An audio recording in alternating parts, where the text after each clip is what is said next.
Today's podcast is going to be a case study. In-N-Out Burger, Southern California-based fast food chain.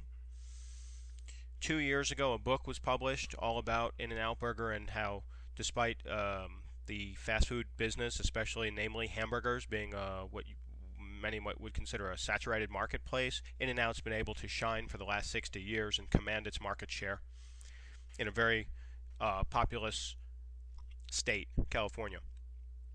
So, this case study addresses high business success and how by establishing and then capitalizing upon an economy of scope. Number one, insofar as In-N-Out's ability to go against trends. In the last decade, in the era of health and organic food, many fast food restaurants, its peers, alter their menu accordingly. So they bring in salads, breakfast foods, all sorts of specialty items. Now stop and reflect as to whether your industry peers engage in the same practice, meaning trying to be all things to all people for fear of missing sales opportunity or losing market share. Starbucks is a pretty famous company, right?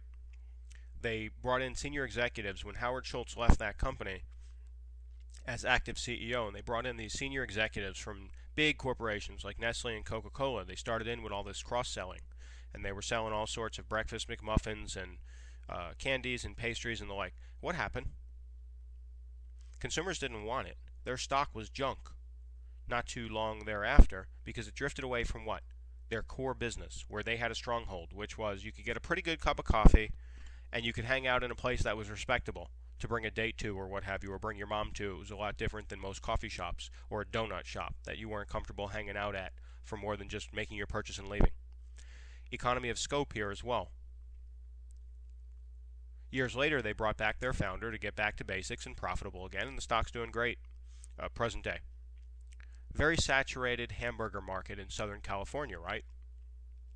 Consumer choices are plentiful. You've got McDonald's and Burger King, big nationals. Wendy's is right up there. And then in Southern California, you have Carl's Jr., which is based in Santa Barbara County, Hamburger Habit, Jack in the Box, and a dozen mom and pops. In-N-Out, simple business model. No ads, no gimmicks, no web stuff. In-N-Out, one of the biggest anomalies in the food service space. Great tasting food, smiles on their faces. Their French fries aren't even good, but that's not the point.